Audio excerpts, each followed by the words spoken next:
những bức ảnh đời thường của Đàm Tùng Vận và Hứa Khải bị lộ khiến cả cộng đồng mạng nổi sóng. Có những khoảnh khắc không được dàn dựng, không có ánh đèn sân khấu, không có lớp trang điểm hoàn hảo, nhưng lại chạm đến trái tim người khác nhiều hơn bất cứ điều gì.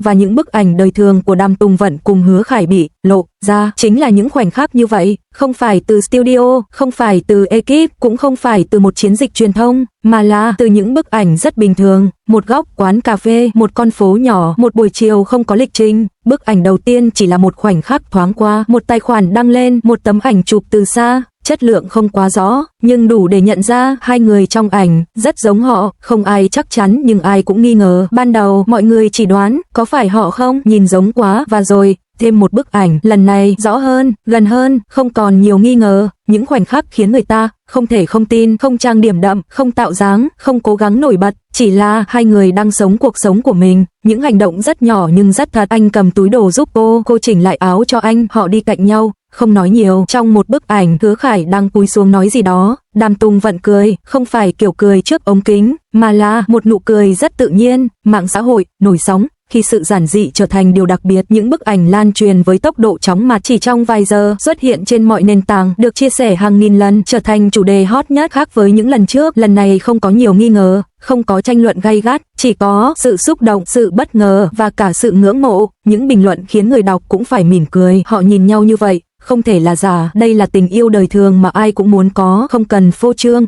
vẫn khiến người khác ghen tị. Điều khiến những bức ảnh này trở nên đặc biệt mà là vì họ rất bình thường trong những khoảnh khắc đó, một tình yêu không cần diễn, không ánh đèn, không kịch bản, không ai yêu cầu họ phải thể hiện điều gì, nhưng chính vì vậy mọi thứ trở nên thật hơn bao giờ hết. Họ không giữ khoảng cách, không cố tránh ánh nhìn, không lo bị chụp ảnh, điều đó chỉ có thể xảy ra khi họ đã quen với việc có nhau. Phần 5. Họ phản ứng như thế nào? Không phủ nhận, không giải thích dài dòng. Khi được hỏi, họ không đưa ra lời giải thích chi tiết, chỉ một câu nói đủ khiến mọi người hiểu. Hứa Khải nói, chỉ là những khoảnh khắc bình thường thôi. Đàm Tùng Vận mỉm cười, nhưng có lẽ vì bình thường nên mới đặc biệt. Khi cộng đồng mạng không còn soi mà là cảm nhận, lần đầu tiên mọi người không cố tìm bằng chứng, không cố phân tích, chỉ đơn giản là nhìn và cảm nhận. Kết một tình yêu không cần hoàn hảo, chỉ cần chân thật. Những bức ảnh đó không sắc nét, không hoàn hảo, không được chuẩn bị, nhưng lại khiến cả cộng đồng mạng nổi sóng, không phải vì scandal, không phải vì drama, mà là vì sự chân thật. Câu chuyện của Đàm Tùng Vận và Hứa Khải không còn cần những lời xác nhận lớn lao, bởi vì đôi khi chỉ cần một bức ảnh đời thường cũng đủ để nói lên tất cả. Áp lực sau khi ảnh bị lộ, khi tình yêu đứng giữa dư luận, những bức ảnh tưởng chừng rất bình thường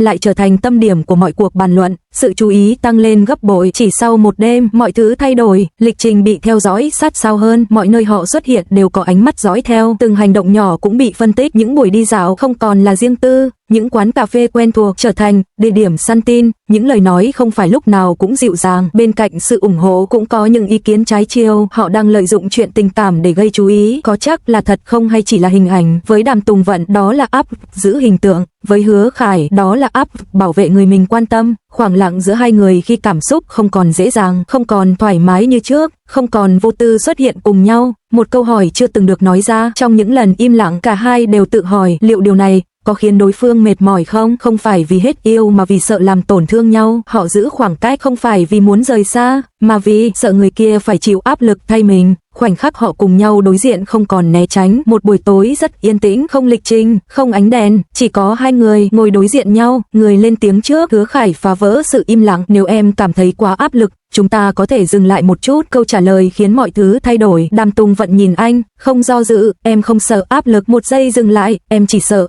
nếu vì áp lực mà chúng ta rời xa nhau. Một khoảnh khắc rất thật, không có lời hứa lớn lao, không có câu nói hoa mỹ, chỉ là một cái nắm tay. Họ chọn bảo vệ tình yêu thay vì trốn tránh, không còn né tránh dư luận. Họ không biến mất, không giấu mình, nhưng cũng không để dư luận quyết định. Họ vẫn xuất hiện, vẫn làm việc, vẫn sống cuộc sống của mình. Một hành động khiến tất cả thay đổi. Trong một sự kiện trước rất nhiều ống kính, Hứa Khải bước đến, đứng cạnh Đàm Tùng Vận, không nói gì, chỉ nắm tay cô. Một cái nắm tay nhưng mang ý nghĩa rất lớn, không phải để thể hiện, không phải để gây chú ý, mà là một lời khẳng định. Phản ứng của mọi người khi sự chân thành chiến thắng, sự im lặng thay cho tranh cãi, không còn nhiều nghi ngờ, không còn nhiều lời chỉ trích. Họ thật sự nghiêm túc, không phải ai cũng dám như vậy. Tình yêu này đáng được tôn trọng, khi tình yêu không chỉ là cảm xúc mà là lựa chọn ở lại. Áp lực không biến mất, dư luận vẫn tồn tại, nhưng điều khác biệt là họ không còn đối mặt một mình. Từ những bức ảnh đời thường bị lộ đến những ánh nhìn của cả thế giới, và cuối cùng là khoảnh khắc họ chọn đứng cạnh nhau. câu chuyện của Đàm Tùng Vận và Hứa Khải không còn là câu chuyện về tin đồn, mà là giữa tất cả những ồn ào, họ vẫn nắm tay nhau, không buông. Có những thử thách không đến từ dư luận, không đến từ tin đồn, mà đến từ chính cuộc sống. Một khoảng thời gian tưởng chừng rất bình thường, mọi thứ đang dần ổn định, tin đồn lắng xuống, cuộc sống trở lại nhịp điệu quen thuộc. Nhưng chính lúc đó biến cố xảy ra, sự hiểu lầm bắt đầu từ những điều nhỏ nhất, không phải một chuyện lớn.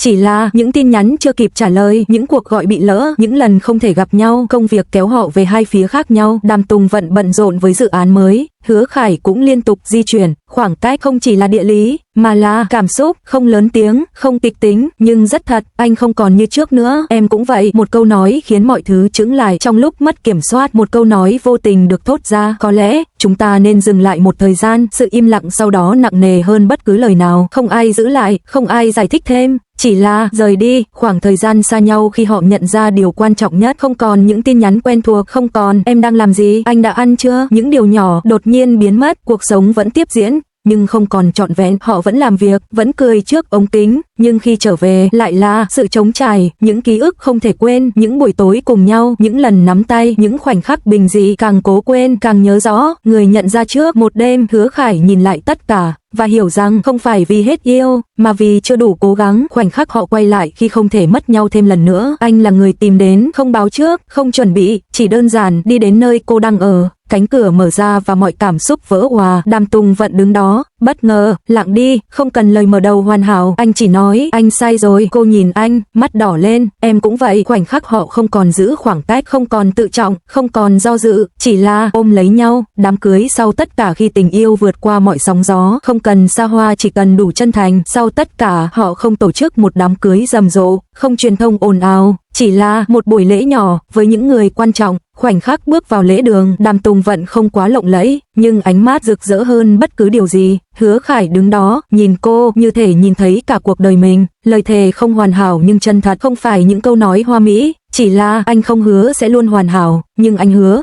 sẽ không rời đi. Cô đáp lại, em cũng không hoàn hảo, nhưng em sẽ luôn ở đây. Khoảnh khắc khiến tất cả rơi nước mắt khi họ trao nhẫn. Không ai nói gì, nhưng rất nhiều người đã khóc, không phải vì đám cưới đẹp mà vì họ đã đi qua quá nhiều để có được ngày hôm nay. Một tình yêu không hoàn hảo nhưng đủ mạnh để ở lại. Tình yêu của Đàm Tùng Vận và Hứa Khải đã từng suýt đánh mất, suýt buông tay, suýt không thể quay lại, nhưng cuối cùng họ vẫn chọn nhau, không phải vì dễ dàng, mà là vì không thể thay thế. Và có lẽ điều khiến đám cưới đó khiến mọi người rơi nước mắt không phải là khoảnh khắc họ nói đồng ý, mà là sau tất cả những lần suýt mất nhau, họ vẫn quay lại và nắm tay nhau đến cuối cùng.